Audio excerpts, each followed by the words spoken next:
এই বোনটির এক্সপেরিমেন্টের দিকে একটু লক্ষ্য করুন। এই বোনটি সুন্দর একটা ইসলামিক পোশাকে যাচ্ছে, কেউ কিন্তু তার দিকে কোনো কুদৃষ্টিতে তাকাচ্ছে না। আর আরেকটা ভিডিওর মধ্যে দেখুন, এই বোনটি নর্মাল ড্রেসে যাচ্ছে। প্রতিটা মানুষ, জোয়ান বুড়ো বৃদ্ধ যারাই আছে, সবাই ড্যাব ড্যাব করে তাকিয়ে আছে বোনটির দিকে। এতে করে যাই কি বুঝতে পারলেন? এতে করে যাই বোঝা যাচ্ছে ইসলাম শরিয়া মোতাবেক যেই পোশাকটি পরিধান করার জন্য বলছে, সেই পোশাকে অবশ্যই আপনি প্রতিটি জায়গায় আপনি সেফ।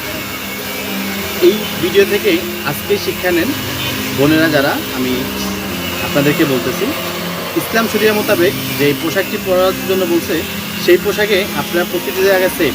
আর বেপর্দাভাবে আপনারা কোথাও সেফ না, ঘরে বলেন বাইরে বলেন, কোথাও আপনারা বেপর্দাভাবে সেফ না। এই ভিডিওতে তার প্রমাণ।